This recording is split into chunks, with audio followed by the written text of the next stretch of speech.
Unsurprisingly, there are numerous Easter eggs and references to other Star Wars stories peppered throughout the Mandalorian's third episode titled Sin.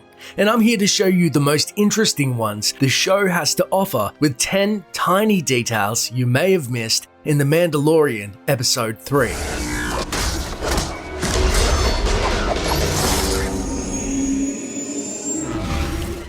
These are Kaminoans.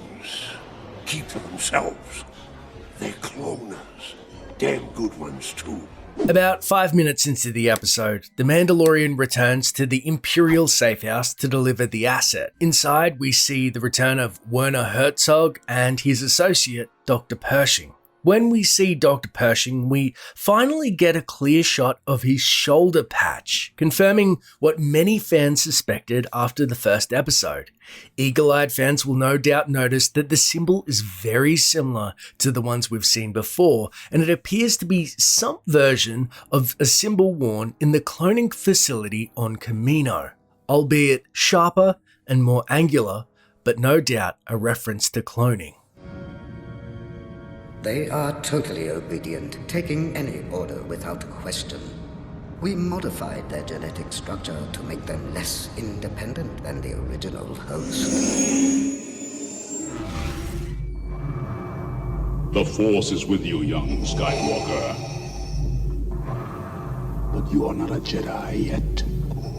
One of the big questions asked by audiences as well as the main character is, what did the Imperials want with a child? Because of the symbol worn by Dr. Pershing, many have already assumed that the child himself is a clone. And while this may be true, I believe there are details that will inform us there is more going on.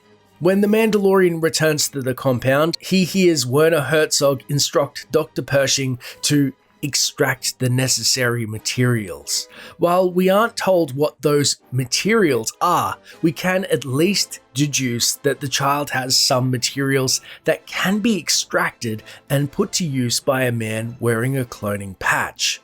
Whether Favreau is brave enough to expand on midi-chlorians, or they simply want to clone the child for some other purpose, we can only speculate at this point, though he is confirmed as Force sensitive. Wondering, what are midi-chlorians? Midi-chlorians are a microscopic life form that resides within all living cells. That's not how the Force works.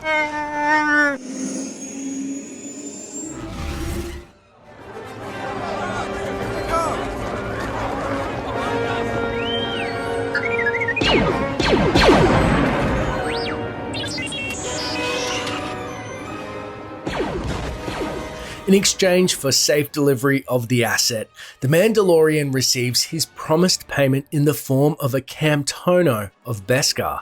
The Camtono itself is a cylindrical container that functions like a mobile safe. While this is the first time we've heard the word Camtono in a Star Wars film or series, many fans may be surprised to learn that it's not the first time we've seen a Camtono. The Camtono is actually a sly reference to Willrow Hood, a character with disproportionate popularity among Star Wars fans and cosplayers alike. If his name doesn't sound familiar, you might know him by his affectionate nickname, Ice Cream Maker Guy. The man seen running through Cloud City carrying what appears to be an ice cream maker. While the canister has confirmed to be a Camtono long before now, this detail in The Mandalorian further contextualizes the odd prop used way back in The Empire Strikes Back that was indeed an ice cream maker. Ah! We're not interested in the hyperdrive on the Millennium Falcon, it's fixed! At last! Where have you been? They're heading in this direction. What are we going to do? We'll be sent to the spice mines of Kessel or smashed into who knows what. Speaking of Camtonos, or Camtonos, Camtone, Camtoni, when the Mandalorian returns to Carl Weathers' character, Greef Karga, our hero is obviously distraught at the unknown fate of the child. To ease his anxiety, Greef suggests the Mandalorian purchase a Camtono of spice, saying, "By the time you come out of hyperdrive, you'll have forgotten all about it." While the phrase may seem innocuous enough, the term spice in the Star Wars universe is not as innocent as salt or flavoring, but is actually a blanket term to describe narcotics in the Star Wars universe. A euphemism borrowed from Frank Herbert's Dune. The term is first referenced in the opening of A New Hope and has been a mainstay of the Star Wars underworld ever since. You want to buy some death sticks? You don't want to sell me death sticks. I don't want to sell you death sticks. You want to go home and rethink your life. I want to go home and rethink my life. I want to become the ultimate fighting champion. You want to what? When the Mandalorian returns to the Mandalorian covert, he's confronted by another Mandalorian wearing heavy armor. What you may not have noticed is that if the voice sounds familiar, it is because he is voiced by series creator Jon Favreau, famous for directing Iron Man, Elf, and the live-action remakes of Lion King and Jungle Book. Favreau famously appeared as characters in his own work and is remembered for his recurring role as Happy Hogan in the MCU. My favorite moment, of course, is when he tries to throw that shield in Spider-Man Far From Home. How does Cat do that? Oh, Happy, what were you thinking? The Mandalorian voiced by Favreau was confirmed in the credits to be named Paz Vizla, and even though he is of Clan Vizla, his armor bears a striking resemblance to the armor worn by Mandalore the Preserver, formerly Canderous of Clan Ordo in Star Wars Knights of the Old Republic. The clans as they were aren't a threat, but the galaxy still fears us. People think we war out of spite or bloodlust. They don't understand, and fear that. We only wanted the challenge of the battle, and glory from it, win or lose. Una puta solo? Yes, Greedo. As a matter of fact, I was just going to see your boss. Tell Jabba that I've got his money. Song pichale. Before Carl Weathers suggests that the Mandalorian buy a Camtono of spice, he gives Mando his pick of the remaining bounty pucks. The Mandalorian picks one to reveal a Mon Calamari nobleman's son who skipped bail. Translating the Aurebesh, we see the bounty payout is only 5,000 credits. If we remember back to the first episode, we remember that Greef had said his highest job was 5,000 credits, but the Mandalorian declined the job as it wouldn't even cover fuel these days. The fact that the Mandalorian now takes the job is another subtle detail that shows us he isn't taking the job for money, but rather to distract himself from the fate of the child, aka Baby Yoda.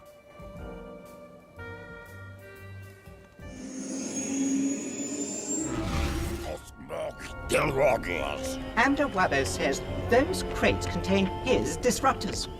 Must be some mistake.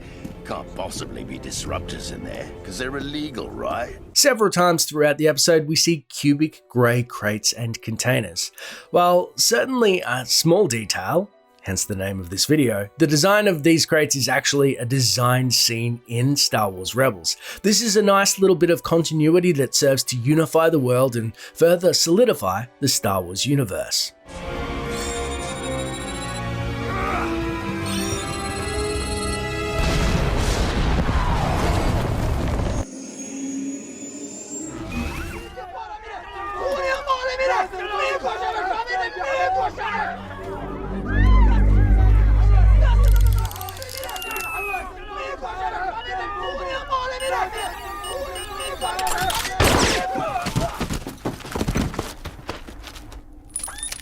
When the Mandalorian forgoes a signet, the armorer suggests that she makes the excess metal into whistling birds instead. This is the first time we've seen that particular Mandalorian tool, but it is explained and demonstrated to fire several simultaneous projectiles at surrounding targets, and we see the Mandalorian use the whistling birds later in the episode to save himself and the child.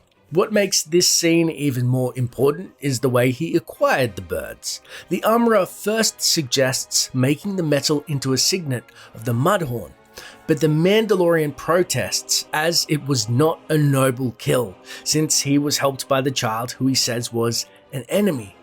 It was his guilt at considering the child his enemy that kept him from accepting the Mudhorn signet. prompting the whistling birds instead, and it was an act of honor to deny the signet as he himself did not attain the kill. If he was dishonorable in action and accepted the signet, he would not have had the tool he needed to escape with the very child that had saved him, proving the value of a Mandalorian's sense of honor. Win or lose, as long as the fight is worthy, then honor is gained. The glory at having triumphed over impossible odds is what drives us. How is she? She's fading. We gotta go. I'll get my car. I brought mine. Yours. I gotta get me one of those. When the Mandalorian sees his brother-in-arms Paz Vizla flying beside the Razor Crest on jetpack, he utters the line, "I gotta get one of those." While not a confirmed reference, this same line is said by James Gordon in 2005's Batman Begins, when Gordon watches Batman drive off in the Tumbler.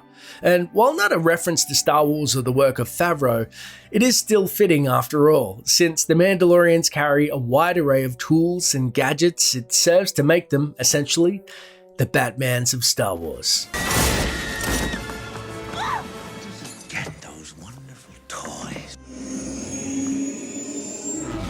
Showed to me in the most basic storyline is about a man who's been following a way of life and has that way of life sort of upended by the introduction of the baby. This episode was directed by Canadian filmmaker Deborah Chow, and while it featured some of the best action we've seen thus far, the episode really focused on the concept of guilt, regret, and atonement. Thanks to the direction, the episode was efficient at making the audience feel the emotions and pain within the characters, even when unspoken. When the Mandalorian arrives at the Imperial compound, the audience is instantly uncomfortable, and the director uses subtle but effective methods to make you feel that way. Aside from the obvious change in the previously happy child's mood, there is one shot in particular I want to highlight. When the Mandalorian allows the child to be brought into the compound, you probably noticed that you get tense and felt uneasy. However, you might not know why that is. In every episode up until now, the camera has moved with the baby carriage as the characters walk. But in this shot, that changes as the camera stays stationary while the baby floats away out of frame. This is an implementation of the technique in filmmaking where the camera is treated like a character and, in some ways, embodies and acts out the emotions of the characters in view. In this shot, the camera stays still while the child is led away, telling our subconscious that we don't want the child to leave. The fact that the camera remains stationary is a way to tell us not to go inside, that the baby is not going willingly, and the Mandalorian is making a mistake, and he will have to atone for the sin and regain his Mandalorian honor. Okay, so the hero is born, and that's what the rising sun represents, and everybody goes, "Oh, isn't that cute?" And the reason for that is because you're biologically wired, especially if you're agreeable, to respond with caretaking activity to cuteness, and cuteness is button nose, big eyes, small mouth, round head, symmetry, and helpless movements, and you'll respond to that across the entire class of mammalian creatures, even maybe down to lizards. Isn't that cute? No, it's a lizard, but